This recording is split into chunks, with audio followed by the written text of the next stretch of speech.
ಸೌಜನ್ಯ ಸಿಗ್ತಾಳೆ. ಆದ್ರೆ ಶವ ಹುಡುಕಾಟ ಪ್ರಾರಂಭಿಸಿದ್ದು ವಿತಿನ್ 2 ಅವರ್ಸ್ ಒಳಗಡೆನೆ ಸೌಜನ್ಯ ಸಿಗ್ತಾಳೆ. ಆದ್ರೆ ಶವ ಆಗಿ ಅವಳ ಕೈಗಳನ್ನ ಅವಳದೇ ದುಪಟ್ಟ ಅಂಡ್ ID ಕಾರ್ಡ್ ಇಂದ ಮರಕ್ಕೆ ಕಟ್ಟಿರ್ತಾರ.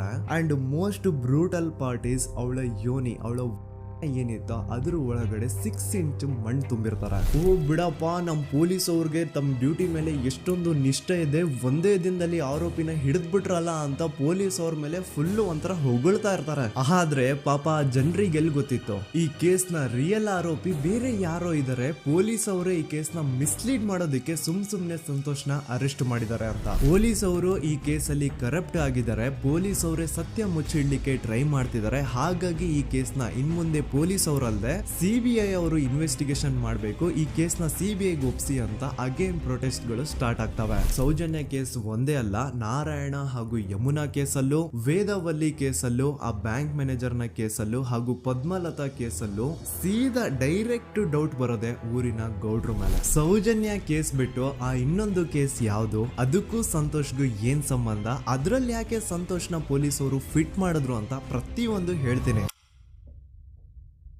ನಾನು ಈ ಚಾನೆಲ್ ನ ಸ್ಟಾರ್ಟ್ ಮಾಡಿದಾಗಿಂದ one of the most requested video ಬಂದು ಸೌಜನ್ಯ ಕೇಸ್ ಬಗ್ಗೆ. ಸರಿ, ನಮ್ ದೂತ ಸಭೆಯ ಪ್ರಜೆಗಳು ಇಷ್ಟೊಂದು ಕೇಳ್ತಿದಾರಲ್ಲ, ಈ ಒಂದು ಕೇಸ್ ಬಗ್ಗೆ ವಿಡಿಯೋ ಮಾಡುವ ಅಂತ ಸೌಜನ್ಯ ಕೇಸ್ ಬಗ್ಗೆ ನಾನು ರಿಸರ್ಚ್ ಸ್ಟಾರ್ಟ್ ಮಾಡಿದೆ. ಅಂಡ್ ಟ್ರಸ್ಟ್ ಮೀ, ಎಷ್ಟೊಂದು ಕಾಂಪ್ಲೆಕ್ಸ್ ಈ ಒಂದು ಕೇಸ್ ಇದೆ ಅಂತಂದ್ರೆ ನನ್ನ ತಲೆನೇ ಕೆಟ್ಬಿಡ್ತು. ಬಟ್ ಡೋಂಟ್ ವರಿ, ನಿಮ್ಗಂತೂ ಪ್ರತಿ ಒಂದನ್ನ ತುಂಬಾ ಸಿಂಪಲ್ ಆಗಿ ಅರ್ಥ ಮಾಡಿಸ್ತೇನೆ. ಅನ್ಕೊಳ್ಳಿ, ಒಂದು ಊರು, ಆ ಊರಲ್ಲಿ ಒಂದು ಗೌಡ್ರ ಕುಟುಂಬ ಇದೆ. ಅಂಡ್ ಆ ಗೌಡ್ರ ಕುಟುಂಬ ತುಂಬಾನೇ ಪವರ್ಫುಲ್, ಲೈಕ್ ನಾವು ಮೂವೀಸ್ ಅಲ್ಲಿ ನೋಡ್ತೀವಿ ಹಂಗೆ. ಸೊ ಗೌಡ್ರು ಊರು ಬಂದು ಧರ್ಮಸ್ಥಳ ಅಂತ. ಆ ಒಂದು ಊರಲ್ಲಿ ಇವ್ರಿಗೆ ಸಖತ್ ಕಂಟ್ರೋಲ್ ಇರುತ್ತೆ. ಈವನ್ ಅದೇ ಒಂದು ರೀಜನ್ ಅಲ್ಲಿ ಇರುವಂತಹ ಒಂದು ತುಂಬಾನೇ ಪಾಪ್ಯುಲರ್ ದೇವಸ್ಥಾನನು ಸಹ ಇವರೇ ಕಂಟ್ರೋಲ್ ಮಾಡ್ತಿರ್ತಾರೆ. ಆ ಒಂದು ದೇವಸ್ಥಾನ ಇಂದ ಈ ಗೌಡ್ರ ಕುಟುಂಬಕ್ಕೆ ಎಷ್ಟೊಂದು ದುಡ್ಡು ಬರ್ತಾ ಇರುತ್ತೆ ಅಂತಂದ್ರೆ, ಅದೇ ದುಡ್ಡಲ್ಲಿ ಇವರು ಬೇಜನ್ ಪ್ರೈವೇಟ್ ಪ್ರೈಮರಿ ಅಂಡ್ ಹೈಸ್ಕೂಲ್ಸ್ ನ ಸ್ಥಾಪನೆ ಮಾಡಿರ್ತಾರೆ, ಬೇಜನ್ ಪ್ರೈವೇಟ್ ಮೆಡಿಕಲ್ ಕಾಲೇಜಸ್ ಇರ್ತವೆ, ಅಂಡ್ ಬೇಜನ್ ಪ್ರೈವೇಟ್ ದೊಡ್ಡ ದೊಡ್ಡ ಹಾಸ್ಪಿಟಲ್ಸ್ ಇರ್ತವೆ. ಒಟ್ಟಲ್ಲಿ ಹೇಳ್ಬೇಕು ಅಂತಂದ್ರೆ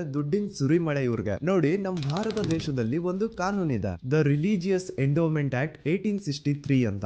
ಬೇಸಿಕಲಿ ಈ ಒಂದು ಕಾನೂನು ಏನ್ ಹೇಳುತ್ತೆ ಅಂತಂದ್ರೆ, ಭಾರತದಲ್ಲಿ ಯಾವ್ದೆಲ್ಲ ಹಿಂದೂ ಟೆಂಪಲ್ಸ್ ಇದಾವೋ ಅವೆಲ್ಲ ಗವರ್ಮೆಂಟ್ ಪ್ರಾಪರ್ಟಿ. ಆ ಹಿಂದೂ ಟೆಂಪಲ್ಸ್ ನ ಮ್ಯಾನೇಜ್ಮೆಂಟ್ ಎಲ್ಲ ಗವರ್ಮೆಂಟ್ ಕೈಗೆ ಹೋಗಿ ಗವರ್ಮೆಂಟ್ ಡಿಸೈಡ್ ಮಾಡುತ್ತೆ ಆ ಮ್ಯಾನೇಜ್ಮೆಂಟ್ ಅಲ್ಲಿ ಯಾರ್ ಕೆಲ್ಸಕ್ಕೆ ಇರಬೇಕು, ಯಾರ್ ಕೆಲ್ಸಕ್ಕೆ ಇರಬಾರ್ದು, ಅಂಡ್ ಆ ಟೆಂಪಲ್ ಇಂದ ಬರ್ತಿರುವಂತಹ ಡೊನೇಷನ್ ಅಮೌಂಟ್ ನ ಏನ್ ಮಾಡ್ಬೇಕು ಅಂತ. ಸೊ ಈ ಒಂದು ಕಾನೂನಿನ ಪ್ರಕಾರ ಗವರ್ಮೆಂಟ್ ಇಂಡಿಯಾದಲ್ಲಿ ಇರುವಂತಹ ಆಲ್ಮೋಸ್ಟ್ ಎಲ್ಲಾ ಹಿಂದೂ ಟೆಂಪಲ್ಸ್ ನ ತನ್ನ ಕಂಟ್ರೋಲ್ ಅಲ್ಲಿ ತಗೋತಾ ಇರ್ಬೇಕಾದ್ರೆ ಗವರ್ಮೆಂಟ್ ಅಫಿಷಿಯಲ್ಸ್ ಧರ್ಮಸ್ಥಳ ಶ್ರೀ ಮಂಜುನಾಥ ದೇವಸ್ಥಾನಕ್ಕೂ ರೀಚ್ ಔಟ್ ಮಾಡ್ತಾರೆ. ಅಂಡ್ ಆಗ ಇಷ್ಟು ದಿನ ಟೆಂಪಲ್ ನ ಕಂಟ್ರೋಲ್ ಮಾಡ್ತಿದ್ದಂತಹ ಆ ಗೌಡ್ರ ಕುಟುಂಬ ಏನ್ ಹೇಳುತ್ತೆ ಗೊತ್ತಾ, ಇಲ್ಲ ಇಲ್ಲ, ಇದು ಹಿಂದೂ ಟೆಂಪಲ್ ಅಲ್ಲ, ಇದು ಜೈನ್ ಫ್ಯಾಮಿಲಿಗೆ ಬಿಲಾಂಗ್ ಮಾಡುವಂತಹ ಒಂದು ಪ್ರೈವೇಟ್ ಟೆಂಪಲ್ ಅಂತ ಹೇಳ್ತಾರೆ. ನಾನ್ ಇಷ್ಟು ದಿನ ಧರ್ಮಸ್ಥಳ ಶ್ರೀ ಮಂಜುನಾಥ ದೇವಸ್ಥಾನ ಒಂದು ಹಿಂದೂ ಟೆಂಪಲ್ ಅಂತ ಅನ್ಕೊಂಡಿದ್ದೆ, ಆದ್ರೆ ಈಗಷ್ಟೇ ನನ್ಗೂ ಗೊತ್ತಾಗಿದ್ದು ಇದು ಹಿಂದೂ ಟೆಂಪಲ್ ಅಲ್ಲ, ಇದು ಒಂದು ಜೈನ್ ಫ್ಯಾಮಿಲಿಗೆ ಬಿಲಾಂಗ್ ಮಾಡುವಂತಹ ಪ್ರೈವೇಟ್ ಜೈನ್ ಟೆಂಪಲ್ ಅಂತ.